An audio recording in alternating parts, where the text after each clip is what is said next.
तीन दामाद की सास पार्ट 2। अब तक आपने सुना कि कावेरी जी अपनी तीनों बेटियों ईशा, मोहिनी और सुहाना की शादी तीन घर जमाई लड़कों के साथ करवा देती है।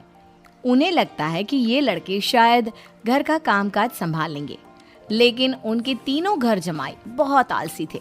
वो नौकरी भी नहीं करते थे और बाहर का काम भी नहीं। कावेरी जी ने अपनी बेटियों से कहा कि वो प्रेगनेंसी का बहाना बनाकर अपने पतियों को सबक सिखाए। अब सुनिए आगे। मम्मी, आपने जैसा कहा था हमने वैसा ही किया, लेकिन देखिए ना, विवेक का हाल तो वैसा का वैसा ही है। घर में ना सुबह का नाश्ता बनता है और ना खाना। नौकरी पर जाने की बात करूं तो खाने को दौड़ते हैं मुझे।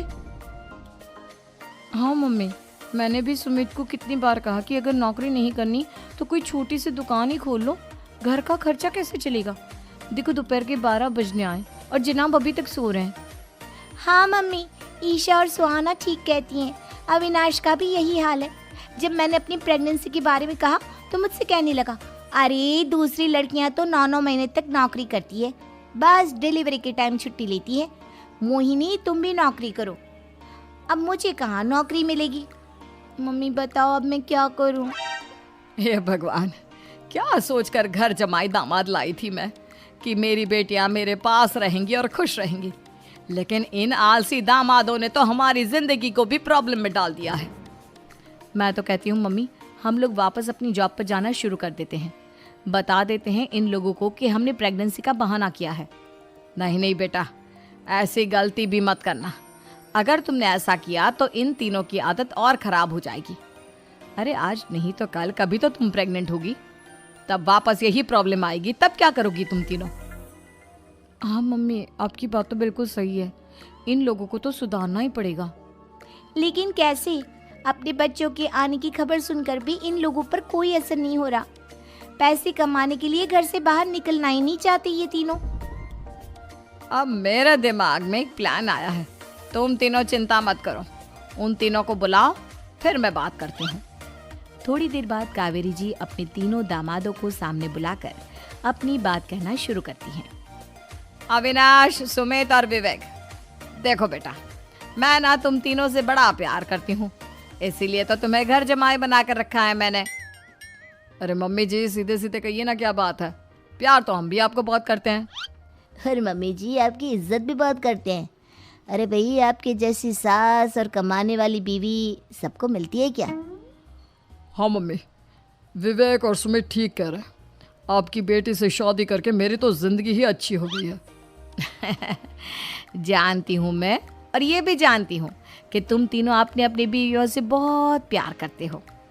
बेटा, बात ऐसी है कि हमारे कुल गुरु ने कहा है कि प्रेग्नेंट होने के बाद मेरी तीनों बेटियां शुरू के 4 महीने हमारे गांव में जाकर रहेगी, जहां मेरे चाचा जी रहते हैं। अरे लेकिन क्यों मम्मी, गांव में जाकर रहने की क्या जरूरत है इन तीनों को? वो क्या है ना बेटा, हमारे परिवार को एक श्राप है। अगर मेरी बेटियों ने यहाँ पर बच्चा पैदा करने की कोशिश की तो उनके बच्चों को कुछ भी हो सकता है। इसलिए अब से लेकर 4 महीने पूरे होने तक इन्हें गांव वाले घर में रहना पड़ेगा। हाँ तो इसमें प्रॉब्लम क्या है मम्मी जी? हम भी वहाँ जाकर रहेंगे, पिकनिक मनाएंगे। अरे भाई, बीवी जहाँ हम भी वहाँ। हाँ यार, आइडिया तो बहुत अच्छा है। शहर की जिंदगी में रह रहकर परेशान हो चुके हैं, अब कुछ दिन गांव में बिताएंगे। तुम लोग समझने की कोशिश क्यों नहीं करते? तुम में से कोई भी वहां नहीं जा सकता, और मैं यहाँ रहूंगी ना तुम तीनों के साथ। 4 महीने की तो बात है, उसके बाद ये तीनों ही लौट कर आ जाएंगी। ठीक है मम्मी जी, अब हमारे बच्चों का सवाल है तो ये तो करना ही पड़ेगा। कावेरी अपनी तीनों बेटियों को कुछ दिन के लिए घर से बाहर कहीं दूसरे शहर में रहने के लिए भेज देती है। कुछ दिनों के बाद, अरे मम्मी जी, बहुत दिन से पिज्ज़ा नहीं खाया, मंगवाइए ना। क्या बताऊं बेटा, पहले तो बेटियां खर्चा दे देती थी क्योंकि उनकी नौकरी थी, लेकिन अब तो मेरे पास पैसे ही नहीं बचे। थोड़े बहुत पैसे हैं जो बच्चों की डिलीवरी में काम आएंगे। लेकिन मम्मी जी, आपकी बेटियों को वापस आने में तो अभी बहुत वक्त बाकी है। वही सोच सोच कर परेशान हो रही हूँ। सोच रही हूँ कल से दूध भी बंद करवा देती हूँ। अब दूध वाले को देने के लिए पैसे भी तो नहीं है ना। अरे नहीं नहीं मम्मी जी, अगर दूध भी बंद करवा दोगी तो मुझे चाय कहाँ से मिलेगी? और चाय के बिना मैं तो मर ही जाऊंगा। क्या करूं बेटा, इसके अलावा हमारे पास कोई ऑप्शन नहीं है, मेरे पास पैसे ही नहीं बचे। इस तरह कावेरी जी धीरे धीरे अपने तीनों दामादों को पैसे देना बंद कर देती हैं और घर में खाने पीने की चीजें लाना भी बंद कर देती है। अब वो तीनों बुरी तरह से परेशान होने लगे थे और इसलिए एक दिन तीनों प्लान करके घर से बाहर निकलते हैं और बाजार में जाने के बाद यार अच्छा खाना खाए हुए कितने दिन हो गए, पता नहीं कब अच्छा खाना मिलेगा। हमारी बीवियों के जाने के बाद तो हमारी हालत भिखारियों जैसी हो गई है यार। कुछ भी हो, मुझे तो आज पिज्जा खाना ही खाना है। जेब में 1 रुपया नहीं है और पिज्जा खाएगा, कहाँ से आएंगे पैसे? अरे देख वहाँ सामने बोर्ड पर क्या लिखा हुआ है, कंप्यूटर पर काम करने के लिए एक आदमी की आवश्यकता है। भाई मैं तो जा रहा हूँ, काम करूँगा और शाम तक पैसे लाकर आराम से पिज्ज़ा खाऊंगा। जा जा, तुझे कोई काम नहीं देने वाला, हम तो घर जा रहे हैं। चल भाई सुमित। सुमित और अविनाश वहाँ से चले जाते हैं और विवेक उस कंप्यूटर शॉप पर सारा दिन काम करके 5,000 रुपये कमा कर घर लौट कर आता है और अपने खाने के लिए अच्छी अच्छी चीज़ें भी लेकर आता है। ये देखकर विवेक और सुमित के दिल में भी कुछ पैसे कमाने की इच्छा जागती है। अरे सुबह सुबह कहाँ चल दिए तुम? मम्मी जी एक बहुत अच्छी जगह मिली है, कंप्यूटर पर काम करने के 5,000 मिले थे कल मुझे। अगर रोज काम करूंगा तो पूरे 40,000 की तनख्वाह।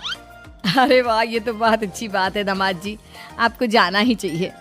सुमित और अविनाश विवेक को इस तरह तरक्की करते देखकर परेशान हो जाते हैं और वो दोनों भी काम की तलाश में निकल पड़ते हैं।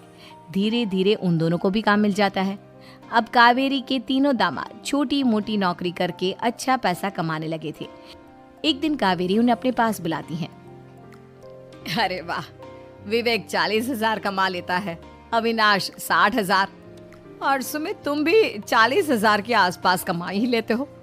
कुल मिलाकर तुम अच्छे खासे पैसे कमा रहे हो बेटा। हाँ मम्मी जी, बहुत मजा आता है जब महीने के एंड में मोटी रकम हाथ में आती है। पूछिए मत मम्मी जी, घर में रहकर रोटी बना बना कर और तो जैसा महसूस होने लगा था मुझे तो।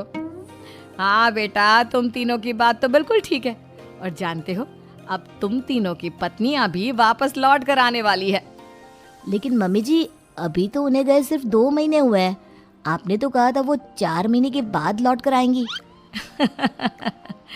ऐसा कुछ नहीं है बेटा, मैं सिर्फ तुम तीनों को सबक सिखाना चाहती थी कि आदमी घर में बैठकर बीवी की कमाई खाता हुआ अच्छा नहीं लगता। इस दुनिया में हर इंसान को मेहनत करनी चाहिए, काम करना चाहिए, चाहे वो औरत हो या आदमी, ताकि अपने परिवार को संभाल सके। कावेरी की बात सुनकर उन तीनों को अपनी गलती का एहसास होता है और कावेरी उन्हें सच बता देती है कि ईशा, सुहाना और मोहिनी शहर में ही कहीं दूसरी जगह रह रहे थे। शाम के वक्त उन तीनों की पत्नियां लौट कर आ जाती है और कावेरी जी का परिवार एक खुशहाल परिवार की तरह रहने लगता है।